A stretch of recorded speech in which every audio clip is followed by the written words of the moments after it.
नमस्कार मित्रांनो. तर 32 दिवस झालेत पक्षीले आज, आणि आता येऊन गेले सुपरवायझर व्हिजिट करून. बघा पक्षी आपले.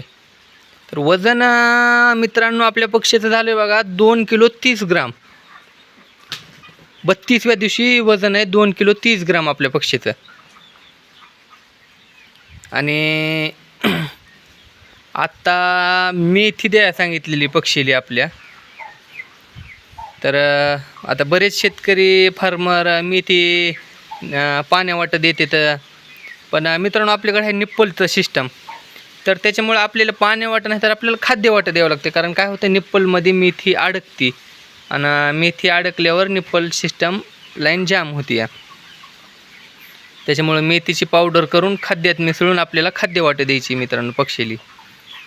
तर आज 32 दिवस झाले तर, आणि वजन लय नंबर एक आहे, म्हणजे अपेक्षेपेक्षा जास्त वजन, चांगलं वजन भरायले पक्षीचं. बॅगा 25 राहिलेल्या आहेत खाद्याच्या. खाद्य पण साहेब म्हणले आज अगर उद्या 100 बॅगा येतील एकदमच. बघा पक्षी आपली. तर एका शेतकरी मित्रांनो कमेंट केली होती की शेडची हाईट किती आहे. तर आपल्या शेडची हाईट आहे मित्रांनो 9 9.5 फूट आहे. आणि आपण असं कैचीचं सिस्टम केलेलं आहे मित्रांनो. ह्या वरील कैच्या बसवलेल्या आहेत. आता काही जणांचं काय राहतंय की मध्ये एक सेंटरला एक पाईपाची लाईन राहते मित्रांनो, आणि सेंटरला पाईपाची एक खाली जमिनीतून लाईन घेऊन आता पाईपाचं करते. तर आपण सेंटरला लाईन घेतलेली नाही, आपण डायरेक्ट कैच्याचं बनवलेलं आहे मित्रांनो. कैच्याला थोडं मटेरियल जास्त जातं आहे, पण मधला स्पेस आपल्याला वापरायला भेटते मित्रांनो सगळा. तर पक्षी एकदम ओके आहे. बघा पक्षी.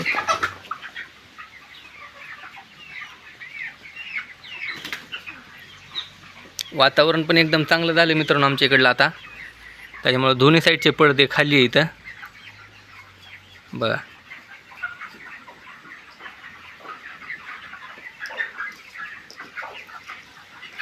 आणि आपले ऑटोमायझेशनचं सिस्टम असल्यामुळं मित्रांनो बरंच काम आपलं कमी आहे. कारण एक साईडला तर आपलं इकडं हपर आहे, त्याच्यामुळं हपरमध्ये एकदा खाद्य टाकायचं, ऑटोमॅटिक सगळ्या भांड्यानं जाते. पलीकडल्या कडेला सेन्सरचं भांडं आहे, मोटर आहे तिकडे, त्याच्यामुळं काम बरंच वाचत आहे. चालतं आहे, ठीक आहे. तर भेटू पुढल्या व्हिडिओमध्ये. आप चॅनलला सबस्क्राईब करा मित्रांनो, फॉलो करा, लाईक करा, कमेंट करा. तुम्ही चॅनलला मित्रांनो फॉलो करून गेलो आपल्या, तर फॉलो करा, लाईक करा, कमेंट करा. ठीक आहे. धन्यवाद.